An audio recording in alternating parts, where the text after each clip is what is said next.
Hey there, everybody. Welcome to the Profit Moffatt Show. Today we got a great guest, Trevor ToeCracker Crook. How you doing, buddy?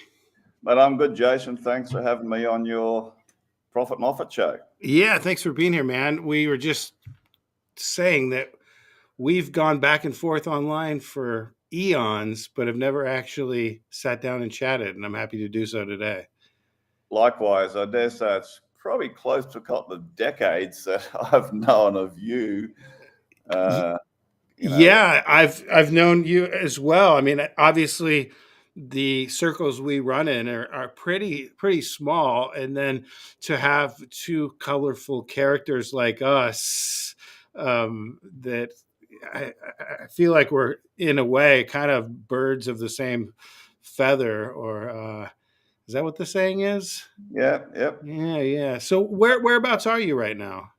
I'm at home for a short time on the island where I live in Panama on the Caribbean side.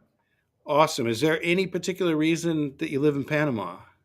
Well, I wanted to get wanted to get a permanent residency outside of Australia, and they had a pretty good option here with doing that. It was quite easy when I applied almost 4 years ago. It's changed a lot now, and I like the climate, hot, humid. Yeah. And it's a good country to live in, although I still travel 5-6 months a year. Yeah, you seem to be all over the place. Were you held hostage in Australia during the whole COVID thing? No, I was actually I was in several countries during that time. I mean, I haven't been back to Australia since 2006. When COVID first hit, I was in. The first time I saw any sign of it was entering an airport in Milan for Malta in February 2000, and I'm guessing 2019, was it? 2020? 2020. Yeah. It was the first time I saw hazmat people at the airport taking temperatures, checking everybody. And I got out of Italy the next day, and all of Italy closed down the day after. Oh, wow. And I managed to get home to Costa Rica, where I was living at the time. So I split COVID between Costa Rica, England, Cyprus, and Panama. Oh, wow, man, all over the place. It was. I I had the time of my life in Hawaii. Like COVID was the greatest time ever. There was no tourists on the island. We had waves to ourselves, beaches to ourselves. I was like, can we just do this for like a decade? Well, at least you're allowed to access the beaches, right? Because I know you're definitely an avid surfer. Well, where I was living in Tamarindo, or Tamagringo, as we call it in Yeah, Costa, yeah. I mean, the government shut down the beaches, right? And they put literally, there was probably, at least 20, 25 ways to access the beach there. And they put crime tape across all the accesses. And there, you could probably still find these on YouTube, guys that would break the rules, break the law, wanting to get a surf, and cops Yeah. chasing them out of the water, firing off pistols, giving them a warning shot. But yeah, because it was deemed national park, and so you weren't allowed access to the beach, you weren't allowed access to the water and surfing and stuff like that. So it was pretty tough for people Yeah. that like to get in the water and catch a wave. There was some footage in California for a short time where similar stuff was going on, and it was just absurd. It was like I'm in the middle of the ocean. So where with all your travels, what would you say? Where's your favorite place on the globe? Yeah, question I get a lot. If I had to choose one favorite, it's got to be Italy. I definitely have a love affair with Italy, having lived there a couple of times and always there at least 3 months of the year. And I mean, the places that mean a lot to me are on this tattoo: Oh, Poland, Italy, little island there called Malta, little speck in the Mediterranean, yeah. and then Pura Vida for Costa Rica. So there's really four, but Italy's a standout above all of those. I like the wine, I like the culture, the food's obviously good, and I'm actually heading back there in a couple of weeks, just 2.5 weeks for 2 months. Do you speak the language? Very, very little, much to my Italian girlfriend's disgust, but she can speak 5 languages, so I sort of get away with it. But there's a bit of pressure to learn to speak it. Yeah, And obviously, you grew up in Australia, right? Yeah, I grew up in Australia, mostly, apart from in the mid 70s. I was an Air Force brat, so we spent 2.5 years living in Malaysia, which was an interesting experience in the 70s from my age, from 10 to 12 and a half, you know. So it's still got a soft spot. But the rest of the time was in Australia for sure. One of the first people that ever inspired me to travel and to just really live an abundant and adventurous life was an Australian guy named Albie Mangles. Oh yeah, yeah. He has to love his movies and stuff like that. Oh, he had this show called Adventure Bound, and most of it I think was filmed through the '80s, but they would replay it like on A&E or some cable channel where we grew up as teenagers. So we would sit and watch Albie, and then when it ended, we'd run into the woods and like emulate Albie and try to figure out a way to get a sailboat and a cute girl and the dog to go with us. He had quite the life. I'll have to see if I can find it on Streamio. Yeah, I'd love to watch that show again. It's tough. I've looked, and there's really no places to get it. That you have to go to eBay and buy like old DVDs of it. Oh wow, It's yeah, about that's definitely a blast from my past because I loved that at the time too.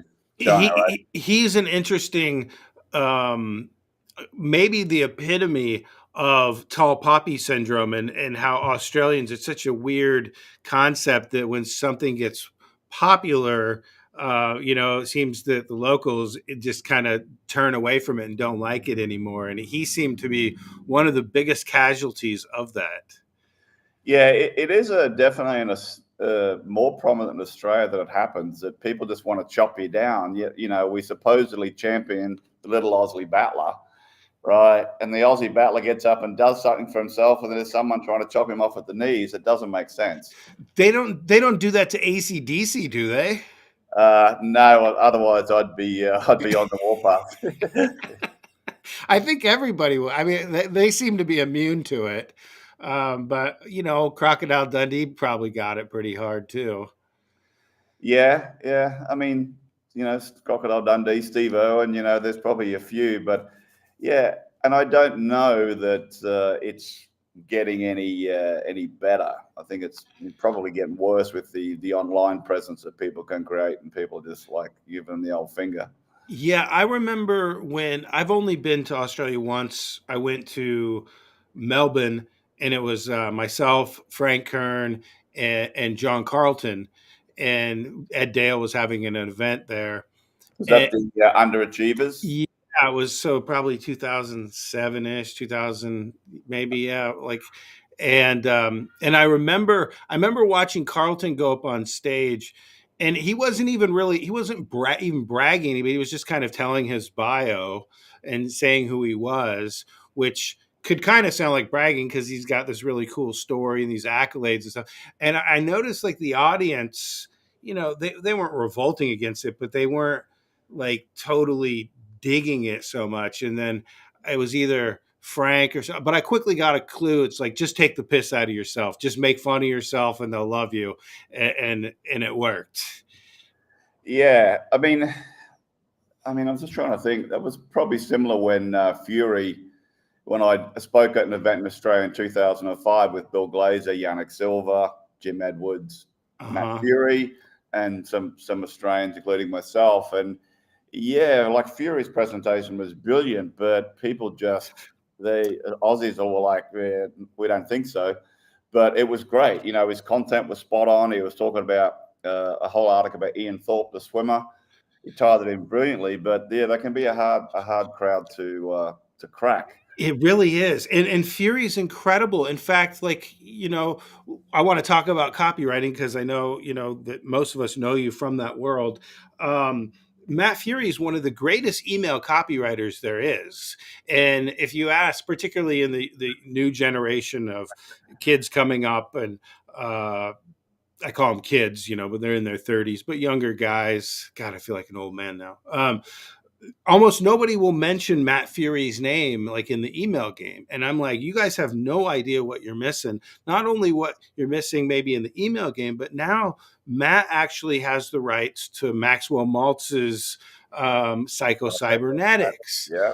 And oh my gosh, like if you haven't listened to that 5 times, like you're missing. Particularly, have you ever listened to Dan Kennedy's Audible version of Psycho Cybernetics? A long time ago. It's so good, and never in my life did I think I would say that Dan Kennedy was my law of attraction guru, but that's exactly what it is. Yeah. Yeah.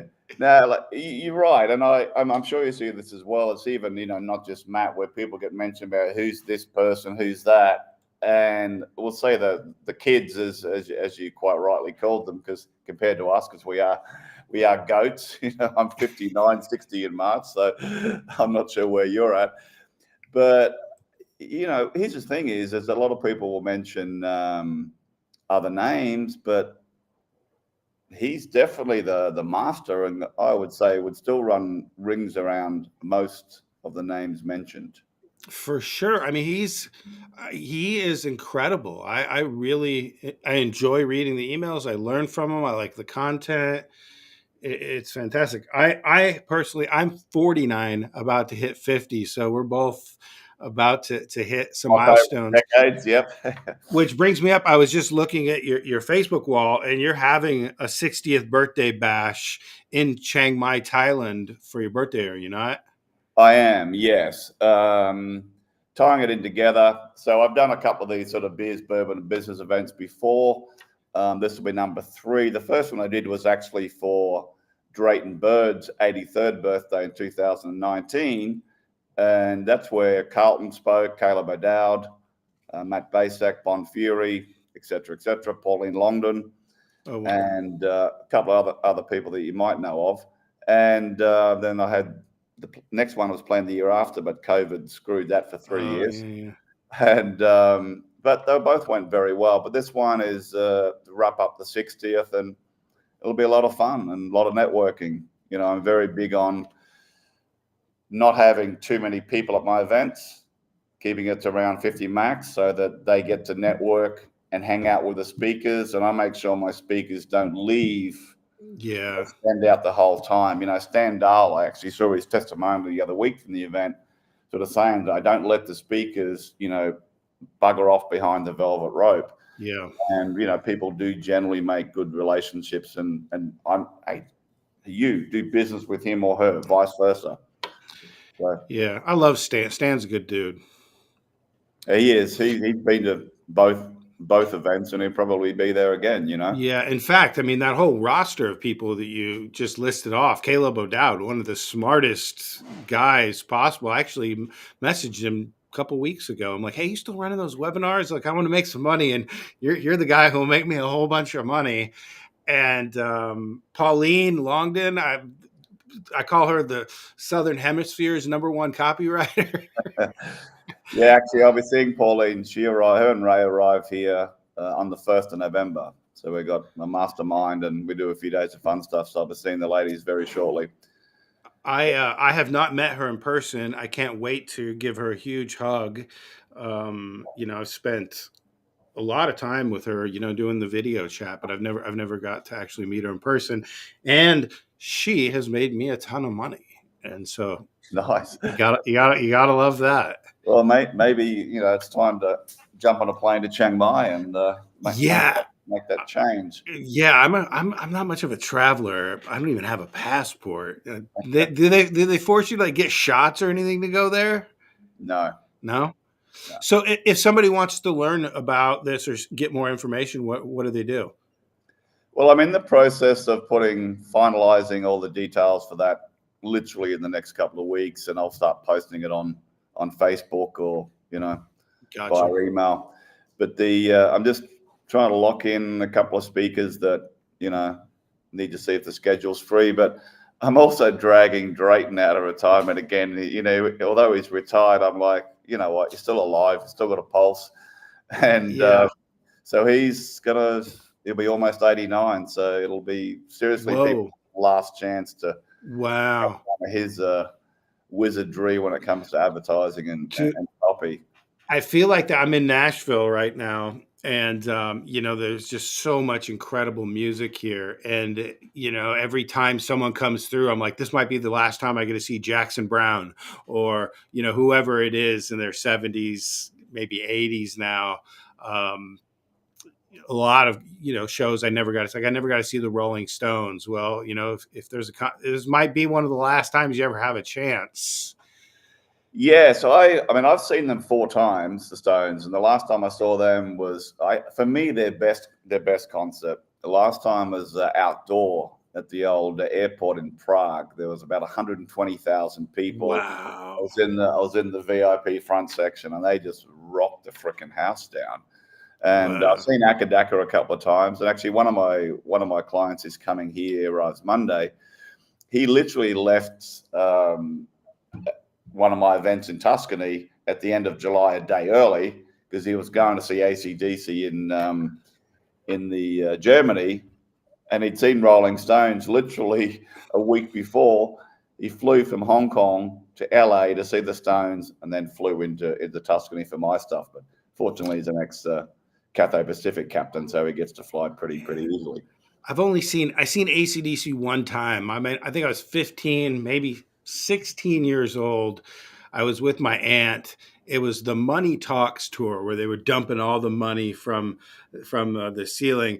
And my aunt handed me this like deer antler pipe with some weed in it. And I grabbed it and I'm like, this is my pipe. My mom had repoed it from me like 6 months before. And I was like, I'm taking this back. Nice. Yeah. Well, I mean, you're right. I mean, so for someone like Drayton, who really had retired in 2017, and because spoke at his last hurrah event, I was felt very honored and privileged to be the only copywriter to speak at what was supposed to be his last event. And then it was actually Ed Dale that started the we'll say the nice banter bullshit on Facebook, because I'd spoken to John, Ben Simkin, Ed Dale, and the Bond Halbert at the Halbert event, memorial event in 2018, I think, about maybe putting on this event for Drayton's birthday, and would you guys come and speak? And they're all, yep.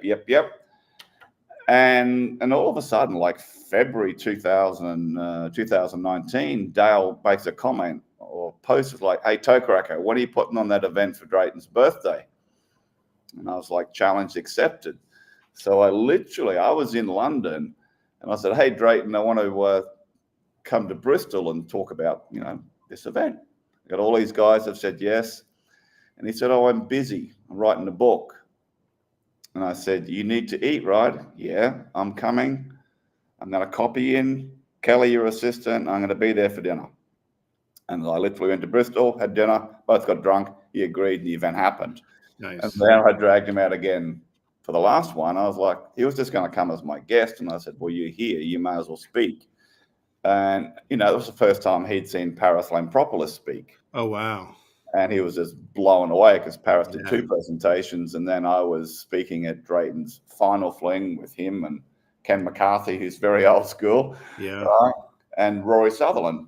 And so I got Paris a speaking slot at that event as well. So it was his final fling. But, it was great for those two connect, because obviously Paris knew of Drayton. Yeah. I'm not sure whether Drayton knew of Paris at that time, but it certainly does, as, from being at the event. And, they got on like a house on fire, thick as thieves. Yeah. I love Paris. Paris is a great dude to chat to. Yeah, he's a lot of fun. Yeah, he's I told him Paris Primadopoulos. There's a lot of bad between him and I. So how did you actually originally get into copywriting? What was the very first thing that came across your radar to get you into it? Well, the first interest, I guess, was back in '97. I was a commercial finance broker. So I had 20 years in banking prior to changing into copywriting and direct response in 2001. But I had a brokerage business, and I was brokering deals between the banks on business deals. And I went to my first ever entrepreneurial event, and I bought a box of stuff.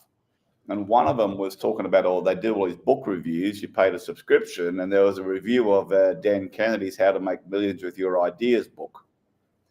So I bought the book, and that's the first time I understood or read that people could get paid to write a sales letter. And I was, again, this is 1997, somewhere back in those days. I couldn't fathom how somebody would get paid that much to write a letter. Yeah.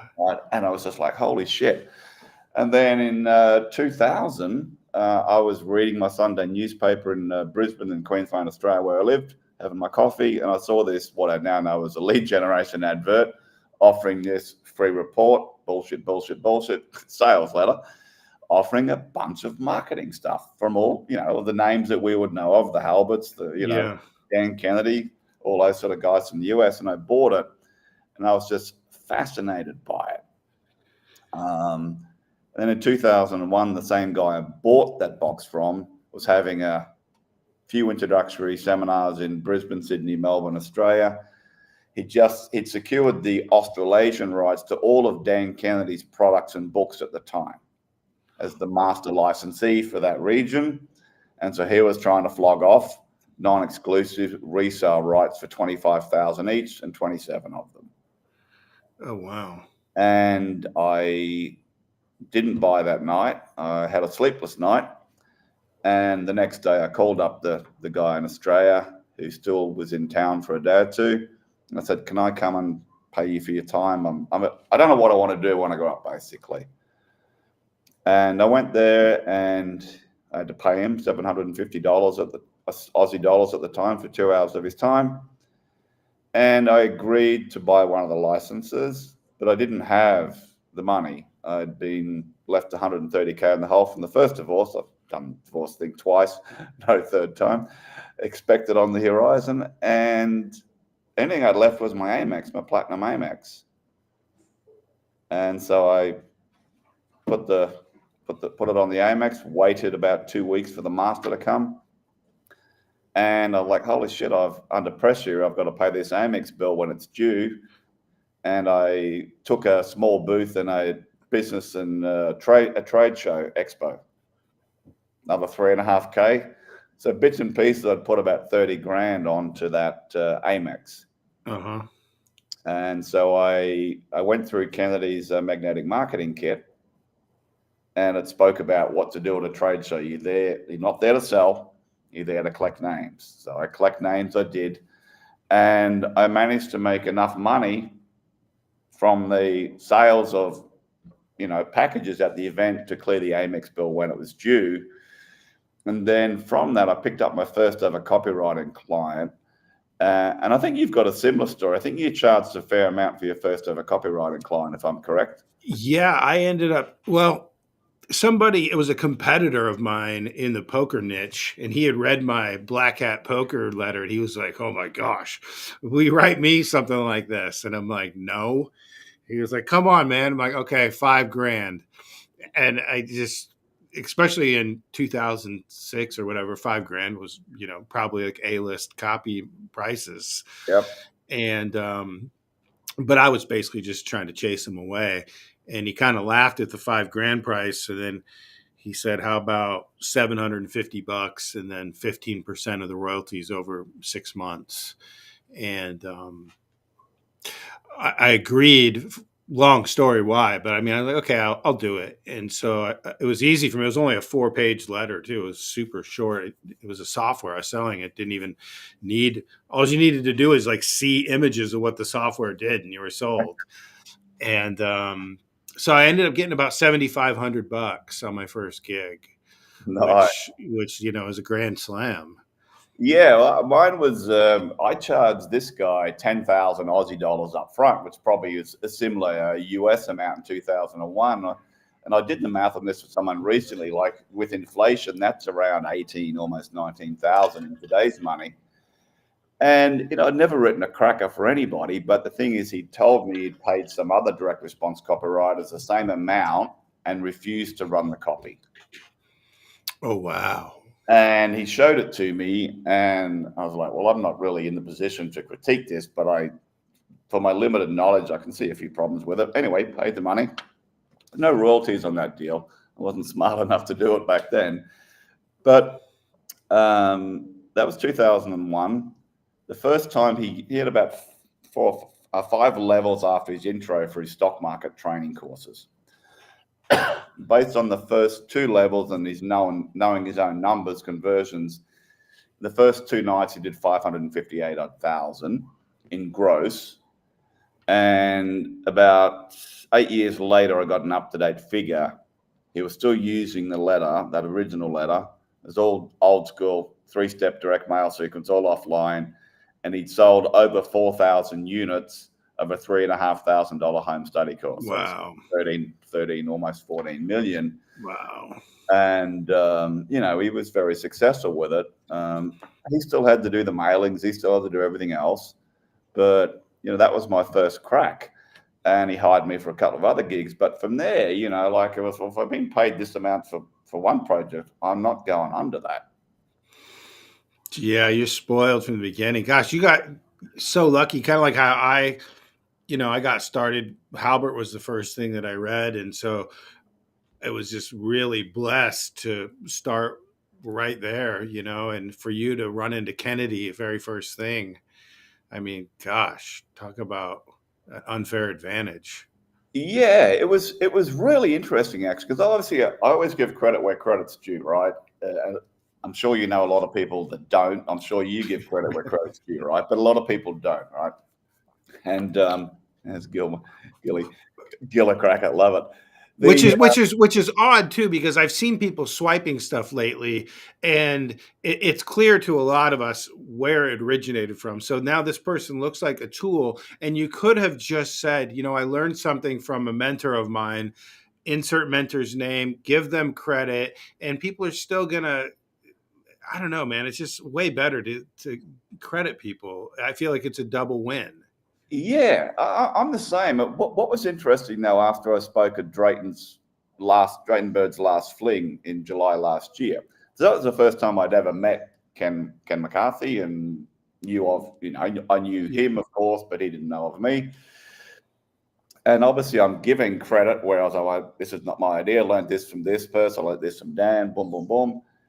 And he came up to me at the end of it, and he's like, does Dan even know that you've learnt so much from him? I said, he said, you said stuff that I didn't realize that come from Dan. And I said, no, Dan wouldn't know who I am. I said, I don't believe so. I said, when I spoke at Fury's event in 2005, that was in Tampa, Pete the printer was there, and I'd given kangaroo scrotum coin purse for Pete to give to Dan. I wrote, dear Dan, here's something to put your brass balls in, ToeCracker. But I don't know whether he ever got it. So he said to me, you need to write to Dan. And he would love to just know your story from where you've come from originally getting his materials. And I actually, because there's no postal system here in Panama at all, right?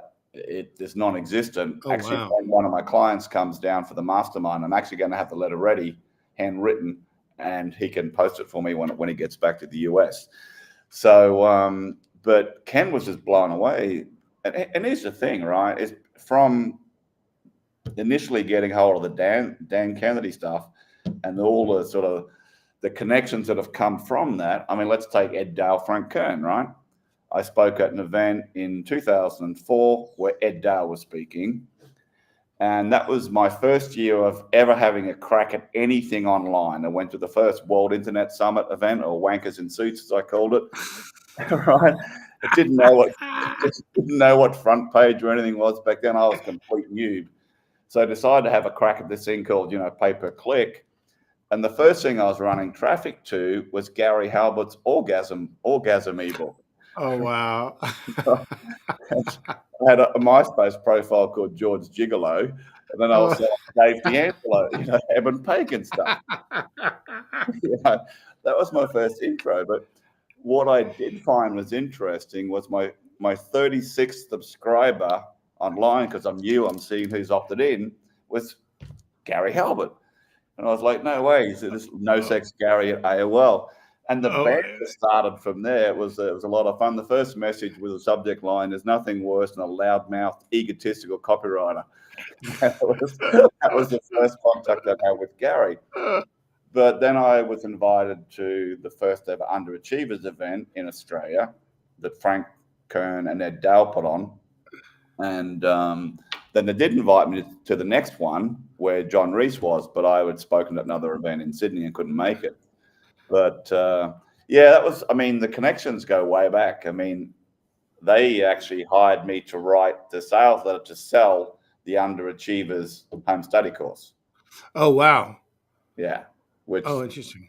it's probably the longest sales letter I've ever written. Even today, it was 58 pages on a Word document. It's so funny, like, not to diminish whatever the letter was or thing, but knowing Frank, I mean, you could have just put a button up and just. Yeah. Well, back then it was still you might have to put a button and a headline. Yeah, yeah. It was like, there was no transcripts back then. It was 30 hours of DVDs to go through, but it was fun to write. My first contact was with Frank. Was I sent him an email and I was like, "Who the fuck are you? Why do you keep spamming me?" It was during the Underachiever launch. I was like, "Quit fucking emailing me!" Like, I had no idea who he was. No idea that I was the one who had signed up to receive emails from him. And so, and then I don't know, a month or two later, I see his name in there again, and he's promoting some. He's like, "Hey guys, it's like Frank here, and I'm playing with this tool for my friend Armin called Directory Generator." He's like, "I don't really know how to use it. I just typed in Ford F-150 and it made all these pages for me, and I put my AdSense code in, and let's check it out." He's like, "Well, it looks like it made $400 today and $600 yesterday." He's like, "Nothing I could retire on, but," and I was just like, "You asshole. Oh my gosh." And I emailed him back and I was like, "I'm so sorry. I'm so sorry." I'm like, and then I said the stupid thing that everyone says to me nowadays. You're like, "If you just teach it to me, I'll give you half of the money." And of course, he never replied. So when Ed ended up doing the free 30-day challenge, which was essentially similar to the Underachiever method, I'm like, okay, I can afford free, because I couldn't afford the $1,500 price tag back then. At least didn't believe I could. So I said, I'm going to sit here every single day, 12, 15 hours a day, and absorb everything and learn this. And I'm going to become the number one student, and where they can't ignore me. And that's what ended up happening. And then the event where Reese spoke, which was Orlando, I was there. It was the first time I'd ever been to an event. They gave me some trophy or some Underachiever award thing or something. But then I got to actually hang with Frank in person, and we realized, we were both derelicts. And yeah, but very different when he first rocked up to the very first Underachievers, as I nicknamed it, the Undies, being Australian. Frank's got black pants on, blue shirt, black vest. Very short, sort of short back and sideburns, and very, very different too. yeah, and he was so jet lagged. So I was, you need to try these things called Baroccas, and you drop them in your water, and it's supposed to pick you up. Bit like what's the other one? Just Australian meth. Yeah, pretty much. So I just started calling him Barry Barocca after that. It seemed to stick for a while. But yeah, that was a good event to be at. But I mean, I'm sure you understand this more than a lot of people. I mean, the absolute power of being at live events and the connections you can make. You just don't know where something can take you, or where you can take somebody with an introduction. Totally. I mean, and yeah, you just never know who's in the room too, because there's a lot of just silent killers in there that are just wealthier than the speakers on stage and the people that we all know. And occasionally there's just some random guy there who can totally change your life forever. Yeah. Been around a few of those. I've often found in those environments too, it's like, okay, everybody kind of wants to do deals, but I always just tell people, don't even talk about, maybe a little superficial business stuff to kind of, but like, just don't talk business. Like, do business next week or something, but try to figure out either, is this guy an AC/DC fan? Is this guy a sports fan? What is this dude? What is his thing? And then because everybody seems to be trying to do the same thing, trying to get a deal, and nothing wrong with that. But if you really want to be remembered, I often say too, like, in Vegas, it's like you'd make a way better connection.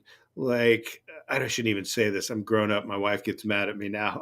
Like, but if you do just like atrocious, horrible, sinful things that you're supposed to do in Vegas, whatnot, like you're going to build a connection with a guy way more than being at any networking event.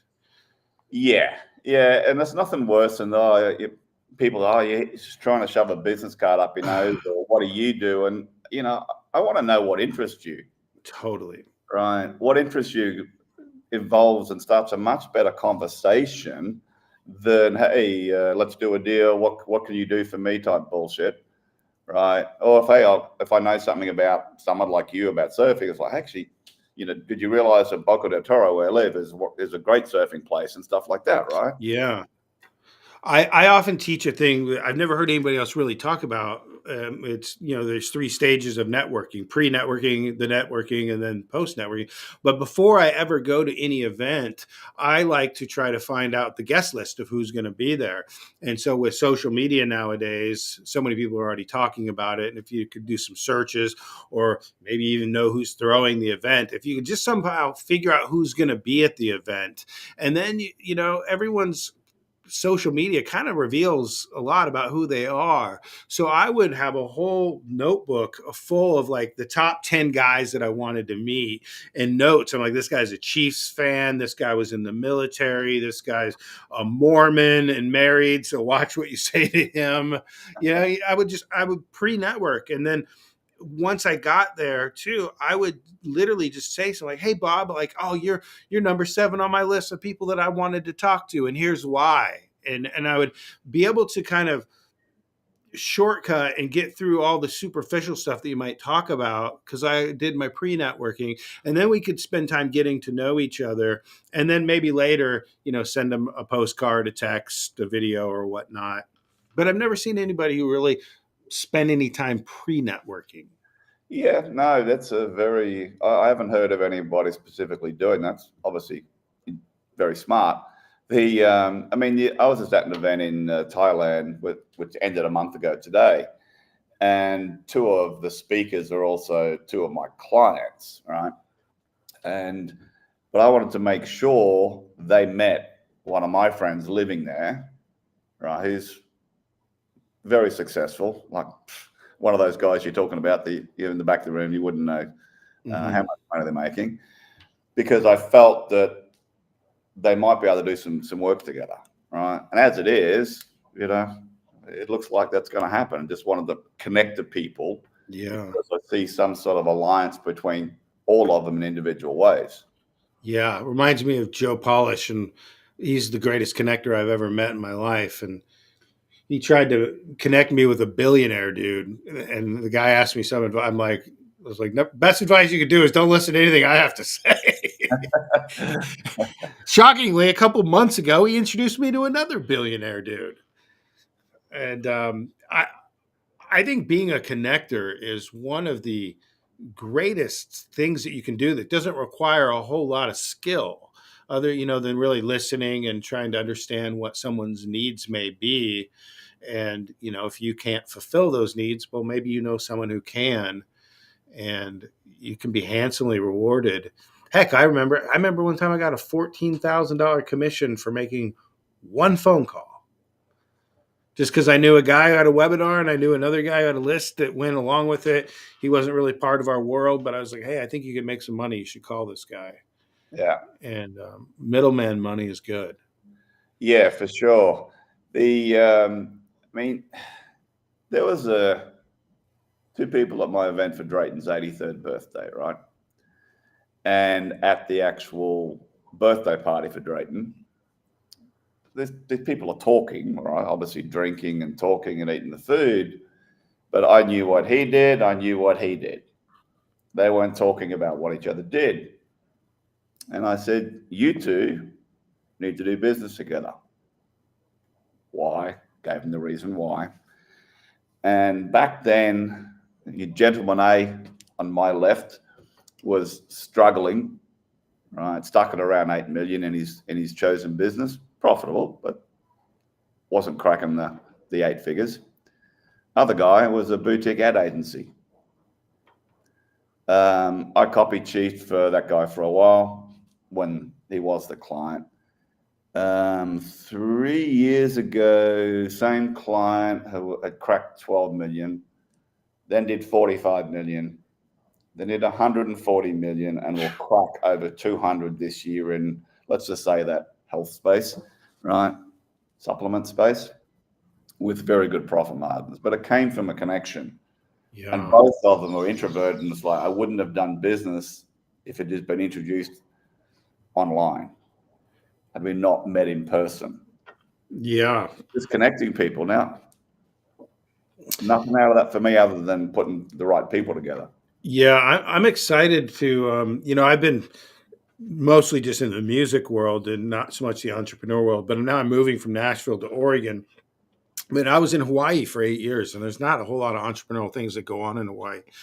And unlike yourself, I'm not a big traveler, but I'm excited to do some real world stuff off of the computer. I was thinking about maybe even opening like a little entrepreneur center or some kind of thing, just to see real people, man. Because I sit in my garage way too long. Yeah, I'm sure there's a demand for it too, Yeah, there definitely is. I saw on your thing a word you use, and I want to know what it is. What is a pelican? Well, I think you know what the last part means. So, quite often, when I used to be driving in Australia, and there'd be some, well, I'd call them a pelican. Someone would cut you off or be driving dangerously on the road. Oh, you fucking pelican. Yeah, we call them. I was a taxi driver. We called them mooks. Okay. Well, similar thing, different name in a different country. And, being Australian, we do like to swear a lot, So I just merged the two together, like, don't be a pelican, which is, in other words, don't be a motherfucker, Gotcha.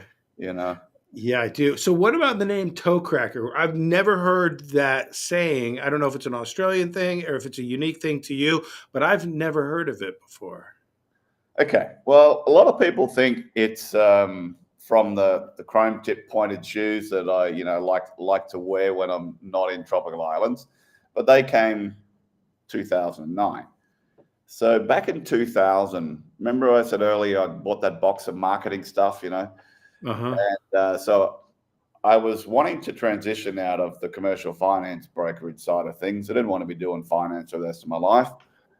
I was consulting to a client that was an 8-figure client wanting me to be able to get them refinancing. And they were pretty piss poor on paper and had a $900,000 hardcore overdraft limit, basically zero working capital. The parent company was sort of siphoning off any profits they had, leaving the company I was dealing with in the red, basically, and effectively insolvent, pretty much bankrupt. And I said, look, I can't help you finance-wise. This is just, no one's going to help you until you can get this overdraft sorted out. And so I started giving them just some nuggets that I'd learned in these marketing manuals and a couple of cassettes and stuff like that. And I was also a client of what they were selling. And I said, look, I'll leave you with this. I'd verbally told them, given them an ass kicking, basically. I said, look, if you want to solve your cash flow problems, and this is something I'd learned in one of those marketing manuals, don't know who from, took about 7 seconds to say, was if you increase your prices 10% overnight, 95% of your customers will stay with you, myself included. That was it. 2001, yeah, I didn't come up with it. 2001, I just got in the copywriting world, and again, an unsolicited 1-page testimonial letter from the managing director, which basically snapshot was, hey, thanks for pointing out our juvenile ways of doing business. Mondays are no longer a chore. Thanks to your ToeCracker ways or your ToeCracker style, whatever the letter said at the time, We solved our cash flow issue. So I was like, pick up the phone, like, Chris, do tell, give me some. I'm a numbers guy. Give me numbers. Give me specifics. He said, we increased our prices, like you said. And yes, you were correct. Pretty much everybody stayed. We went from 900,000 in the red daily to around $750,000 cash daily in the bank. So 1.65 million turnaround from that simple little 7 to 10 second marketing tip, which anybody can implement. Yeah. It's free money. That was it. So I decided to use that when I wanted to create my own voice when I got into this industry, not be like a Dan Kennedy or be like a Gary Halbert. Yes, respect them, model from them, learn from them, but create my own voice. So I used that. And if I could legally change my name, which I could, but without all the hassle of changing passports and IDs, I would just change my name to ToeCracker. That would be it. Interesting. One other thing I saw, you have a website, Smofo. What does Smofo mean? Serious motherfuckers. Oh, it's funny because I have a guest tomorrow on the show called Big Smo. Okay. And he's like one of the like pioneers of like country hip hop and here in the South, and really interesting dude. All right, makes Yeah, sense. it was just something I grabbed years ago, like a 5-letter domain. I was like, one day I might use it. Now it's just like a proof site. There's nothing to buy on there. So Frank Kern's kids used to always call me Uncle Mofo. Okay. And they were little and adorable, and so we would go out to dinner at a restaurant, and the kids would be like Uncle Mofo, and the waitress would be like, "What are these kids talking about?" Yeah. So so often in marketing and it's just in life, so many people are very prim and proper and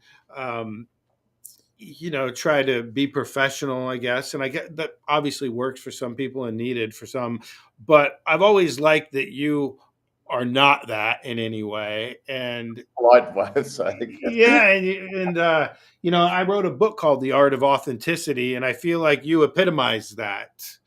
And have you always been that way? And do you feel like that's something that other people should find in themselves? Do you feel like it's helpful, or is it ever a detriment being so outspoken? Or Good questions.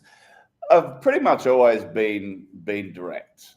Even in my last actual paid banking job before I got in the brokerage world, if I believed that the hierarchy were full of it or were wrong, I would speak up and say why. I would back it up, right? I would say, look, here, Bob, I think you're wrong because of this, right? And he was his title was a regional manager. He respected the fact that I had the balls to stand up to him because nobody else did. But I did it in the right way. When I started to speak at events in Australia, so whilst I attended the first World Internet Summit, I spoke at the second one, which is interesting. I was the only one online after the first one the year before. And I had to prove to Brett and Tom and Ted Ciuba that I'd actually done something online, and they gave me the speaking slot. Anyway, things went pretty well. And that's why I got introductions here and there. And my mate, I'll just refer to him as Batman, at breakfast on the morning after the event, it was like, you're going to get some doors have already been opened, and you're going to get, a lot of speaking gigs, etc. Don't ever let your ego get so big that it wouldn't fit through the open hangar doors of a 747,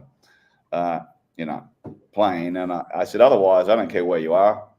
I'll fly in, knock you the F out. Just keep grounded. And I said, you have my permission to do that, because I always believe WYSIWYG, what you see is what you get. It repels some people and that attracts others. yeah. Right. So that's just it's been my way. I'm the same guy now as I would be in the bar later tonight. I'd be the same guy speaking at someone else's event, but my own event. To me, just be yourself, be authentic as you can be, and you'll attract people and you'll repel people. Yeah, it's interesting because a lot of people struggle with it, man. They think that the moment that the camera's gone on, that they got to be in some kind of actor mode or whatever story they're telling themselves. And I just try to encourage people and like just consistency. And like, I was talking with somebody yesterday. Oh, it was Mike, the last guest I had, and we had stopped the stream, but we had kept talking. And we were talking about things. He's like, "Are you sure you're not live anymore? Because it's something that maybe you wouldn't have wanted to say live." And I said to him, "I'm like, I wouldn't even have cared if it were live. It's like I learned a long time ago. I usually don't say anything in private that I wouldn't even say in public. Yeah. Just because nowadays everybody's recording you at some point, and so." I think it's just as a rule of thumb, if I can't, of course, there's some things that you might, keep quiet, but I think overall, you don't want to get yourself in trouble. And I feel like I have like a lot of leeway. Like as cancel culture went on for 5 years or whatnot, I felt like I had primed the pump so much that there was very little I could be canceled about because I had already pre-framed and people knew me. And of course, there's certain things that I would never say, but I feel like I've gotten away with a ton of things that a lot of other people wouldn't. And I know you're similar. Like if people said half the things that you said, Oh, done. that'd be a whole world of hurt, in many ways, reputation, whatever. But at the same time, it's like I'm not about to change. I mean, I'm Well, 50, almost 60, and like I'm not going to change. it's funny because you made a joke the other day about like I don't care what Chat GPT has to say about me because there's a thing going on and I took part in it too. And like Chat GPT just has this glowing praise for pretty much everybody. I haven't seen it once yet say, "Oh, this guy's a twat. Don't listen to him." Probably when I put mine in. No, no, no. I actually asked Chat GPT. I was like, I said, "What do you know about Trevor ToeCracker?" And dude, they think you're a rock star, man. It's all good. So, Yeah, I was just like, do something a bit different, but it's who I am. yeah. I don't apologize to it. And I was actually asked by someone literally a few months ago, similar question. They were getting into a sort of coaching world in their profession, and I was just like, just be yourself. I know you as this. I knew you before. You know, you had some success. Yeah, nice one, Scott. I'll send a special present from Pauline and Ray when they catch up with you very soon. The 1970, I was 5, but I lost my train of thought then. Shit, what was I saying? It No, made me lose mine too. good one, Scott. Yeah, way to go, Scott. Doesn't matter. But yeah, no, it was this guy. He was asking whether he should just be, he asked me, are people repelled by me? Does it harm my business? And I was like, it is repels people, yes. It attracts the people that want to do business with me and that I want to do business with them.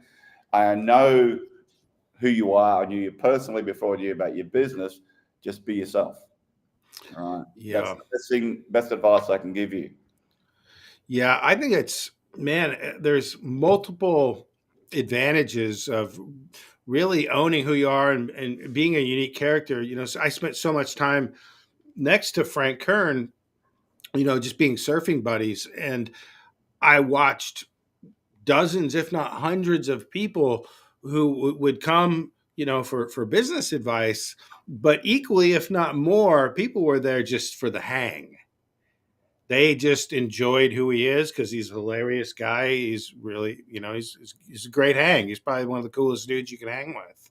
Yeah. And so I mean, if you got business chops and people chops, man, it's great.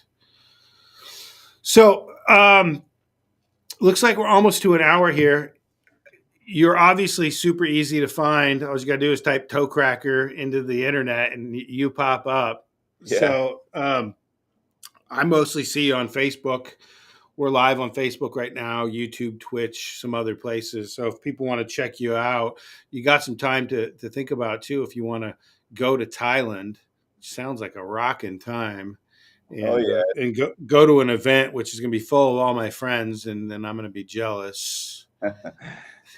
Yeah, it's a bit far to surf, a bit far to go on a boat. But yeah, Pauline will speak at that. I'm sure Stan will be there, Dragon Drayton out of retirement, and Scott Rewick is checking his schedule for that one as well. So it'd be nice to meet Scott in the flesh. And I'll give him some shit about that cancelled in 1970. It was cancelled by like 1980, but that was the hair. But yeah, it'll be a lot of fun. I mean, it's I reduce the number of speakers, make sure they deliver solid content. They could make an offer. It's no big hard sell. They get a lot of chance to be around each other. And, there's lots of good food and alcohol for those who are so inclined. Yeah. Do you write copy for people now still, or? No, I haven't for many, many years, although I still take the odd, or have taken on the odd project simply based on reputation. Yeah. And I'm straight up front with the client. I'm not going to do it. I'll copy chief it. Here's the fees if you want me to do it, which definitely says no to them. And then I'll take the project on. I'll copy chief it and goes back, and they're happy. No, I stopped writing. I got sick of doing the project after project, because I started in 2001. And no, probably the last, apart from writing a few things for myself, the last time I actually wrote anything specifically for a client was International Living magazine. Wow. Yeah, I got burned on it real quick. It just didn't make sense to me. I was like, that's why I built my Equity 5000 course. I just realized, like, man, I have a skill that's so incredibly valuable. Like, to me, this is worth, whatever I can negotiate, to be fair. And had I taken on a client 8 years ago, yeah, I would have made some good money, but instead I got a chunk of the business and millions of dollars from it. So it's just like, when you learn how to write, I mean, the world's your oyster. I mean, it's just, at that point, it's just how well you can negotiate and back up, whatever it is you're negotiating. Yeah, 100%. And, I mean, there's still people that they always want to write and never have their own offer, or never do what you did, sort of, write copy, but get some sort of equity partnership out of it. Yeah. And, what's been more evident to me over the last few years is, that time factor, right? You can't buy time. No. And so, I like my lifestyle. I love the lifestyle that I live. I don't like to work too much. I don't like to work too many hours. Yeah. But I do. I enjoy doing, and also sharing. So, for example, the mastermind that I do have, I keep it small, but it's not just come in for the 2 days. The people that come get to experience some of my international lifestyle, go to countries they've never been to. So we do fun stuff. So it's an experience to create something that's a little bit different than the rest of the stuff that's out there. Yeah, I think obviously I'm hitting 50, you're hitting 60, so we think about time a little bit differently. And I often talk about it, for people who are running agencies or taking clients, regardless of what industry they're in. It's just like, time-wise, it's an atrocious deal.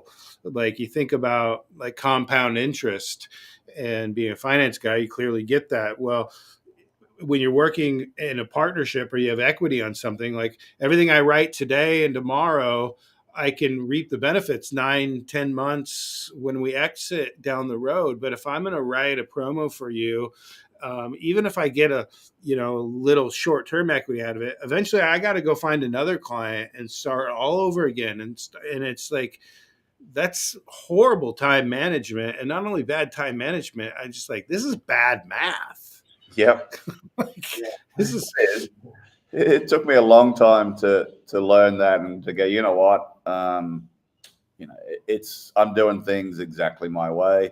Could I be making more? Yes, but I like the lifestyle. Yeah.